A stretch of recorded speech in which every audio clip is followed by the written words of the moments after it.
সময় দুপুর 2টা। সূর্য মাথার উপর তার নিজ গতিতে তাপ দিয়ে যাচ্ছে। কোথাও বৃষ্টির ছিটেফোঁটাও নেই। এই অনাবৃষ্টির মাঝেও রাস্তার নির্দিষ্ট একটা জায়গায় পানি জমে আছে। খুঁজে দেখা গেল ড্রেন থেকে ময়লা পানি এসে জমা হচ্ছে এই রাস্তায়। খুলনার গল্লামারী বাজারে এমন চিত্র দেখা যাচ্ছে প্রায় 3-4 মাস যাবত। এই চারিদিকের পানি এইটা বসছেন, এই জায়গা এই মসজিদের পানি, এই বাজারের পানি সব এই জায়গাতে এই রাস্তাঘাট তলাই যাচ্ছে।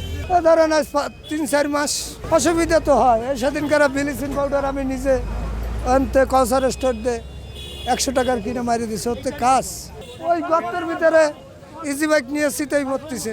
প্রথমত পানি ছুটে গায়ে লাগতেছে, পানি আসছে ময়লা পানি, একদম যাতা ময়লা, গন্ধতে নিয়ে 1 মিনিট দাঁড়ানো যায় না। 30 সেকেন্ডটাই দাঁড়াতে গেলে খুব কষ্ট হয়ে যায়। তারপরেও আমাকে উপায় নেই, তাই দাঁড়াচ্ছে এখানে। গর্তর মধ্যে গাড়ি পড়ে গেলে অনেক সময় পাল্টি খাচ্ছে, একটা গাড়ি মাঝে একদিন পাল্টিও খাইলো। খুলনা শহরের ব্যস্ততম বাজারগুলোর মধ্যে অন্যতম গল্লামারী বাজার। এখানে কয়েক শত দোকান অবস্থিত। তাছাড়া 0 পয়েন্ট, বিশ্ব রোড সহ অনেকগুলো রাস্তার সংযোগস্থল এই গল্লামারী। রাস্তায় জমে থাকা নোংরা দুর্গন্ধযুক্ত পানির জন্য অসুবিধায় পড়ছে পথচারী, দোকানদার, ইজি বাইক চালক সহ সাধারণ মানুষ। পানিটা দেখছে মাঝে মাঝে যে ড্রেনের মুখটা বন্ধ হয়ে যায়, তখন এসে গন্ধটা এই পানিটা এখানে রাস্তায় বেরোয় আর এই গন্ধটা ছড়ায়। আর মাছি, তারপরে বিভিন্ন দেশে লোকজনের অনেক সমস্যা যাতায়াতের। তারপর আমাদের এই দোকানের লোকজন বসতে পারে না গন্ধের। মূলত এই পানিতে আসতেছে মনে করেন কি এটা ড্রেন, তো এই ড্রেনে পানি ফেলা হয়েছে, ওই দিক থেকে যে পানিটা আসে আমাদের সামরিকভাবে তো অসুবিধা হচ্ছে। এই যে পোষা দুর্গন্ধ পানি, এখানে তো আমরা তো মনে করেন কি অনেকবারই বলেছি, তারপরে তো কোনো কিছু করেই না। তবে এ ব্যাপারে বাজার কমিটির সেক্রেটারির সাথে মুঠোফোনে যোগাযোগ করলে তিনি জানান, বাজারে অবস্থিত মুসলিম মার্কেট থেকেই এই পানির উৎপত্তি এবং তিনি তাদের বিষয়টি নিয়ে বারবার বললেও তারা আমলে নেননি। এই যে গল্লামারী বাজারে যে মোড়ের ওইখানে পানি জমে ভাই, এটার জন্য কি আপনার সাথে কেউ কথা বলছিল বা এটা যে আপনি জানেন? গল্লামারী পানি জমে ওই যে ড্রেন থেকে পানি বাইর হয়, এটা হচ্ছে যে মুসলিম মার্কেট আছে, মুসলিম মার্কেটের ওখান থেকে ওনাদের যেটা ম্যানহোল আছে ড্রেন, এই ড্রেনের মুখে ময়লা ফেলায় ওনারা আটকাচ্ছে।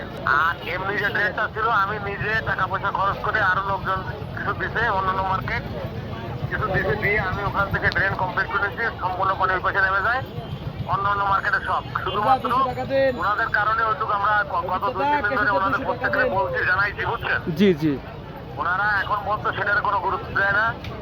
কিন্তু এখন ওইখান থেকে যে পানি গলাচ্ছে শুধু ওই কারণে, ওনাদের ওই যে মুসলিম মার্কেটের মাঝখানে একটা ম্যানহোল আছে, দেখবেন ওইটাই ফাঁকা রাখছে, দুনিয়ার ময়লা জমে ওটা আটকে আছে। তাদেরকে আমি তো আর আইন না, আমি আইনের লোক দিয়ে বলাইছি, নিজে বলছি, এর থেকে তো বেশি কিছু আমার পক্ষে করা সম্ভব না।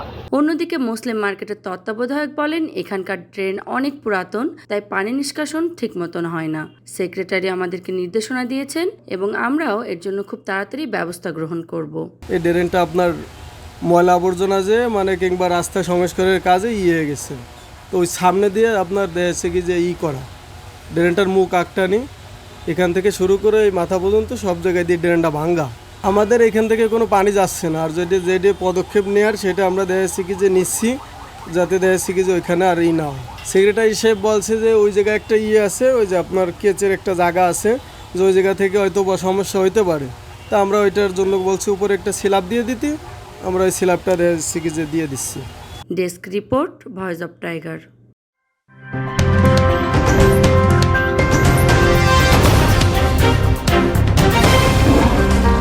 Voice of Tiger.